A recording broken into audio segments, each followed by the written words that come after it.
Helbestam şîreya dil û derûna min e, neynika jîn û bûn û nebûna min e, suruda germa kelekela xortiya min e, kelçûna xwîna agirîna min e, loma cudahî nîne ey xweşika min, tu ji min hesbikî yan ji helbesta min. Nivîsandin ez bawerim ji serî dîroketa niha îcada herî baş e. Kaniya jiyanê bi vê îcadê re herekiye. Nivîskar û helbestwana çîrûstane hîş û hîsê mirovahî ye.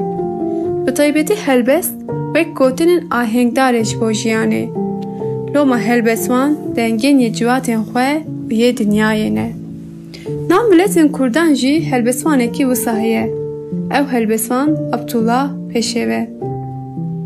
Abdullah Pêşev 1946 da li Hewlêrê dayîk bûye û li wê derê dibistana mamostayan xandiye. Sala 1907 de li Baxdayê tevlîsaziya Kongreya Yekîtiya Nivîskarên Kurd bû.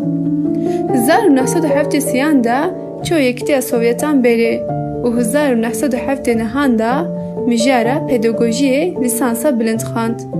Sala 1984 da bi pisporiya zimanê biyanî li Akademiya Yekîtiya Sovyetan Zanyariyên de ji Enstitûya Lêkolîn Rojhilatnasiyê de di warê filolojiyê asta doktorayê wergirt.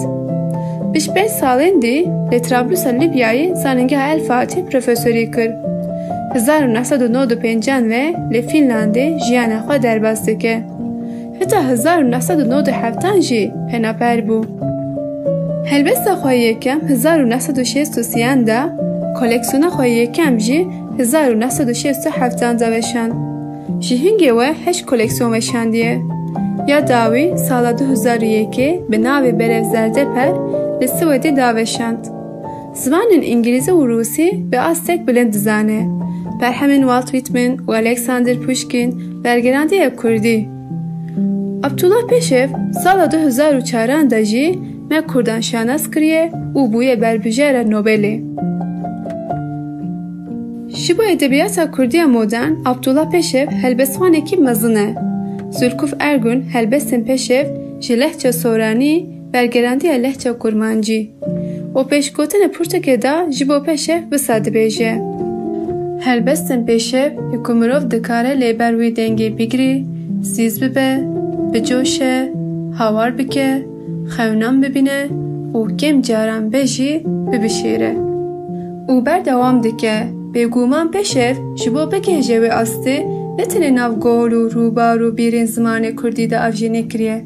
Di heman demê de xwenoqê derya û okyanusên cîhanê jî kiriye û bêrêbaz û teknîkên nû bergehên teze lêber helbesta Kurdî vekiriye û vedike. Helbesta Abdullah Pêşev hebûna wê bi xwe ye. Abdullah Pêşev hezkirinên xwe, hersên xwe, serhildanên xwe di helbestên xwe de dêne holê û dihêle tefsîra wan tişta bigehe xwendekara. Ev tişt can didine helbesta Kurdî û helbesta Kurdî dibin astek jor. Ji ber wê Abdullah Pêşev her dem bibe nûnertiya helbesta Kurdî. Her dem wek helbestwanek cîhanî wê deng bide jiyana mirovahiyê.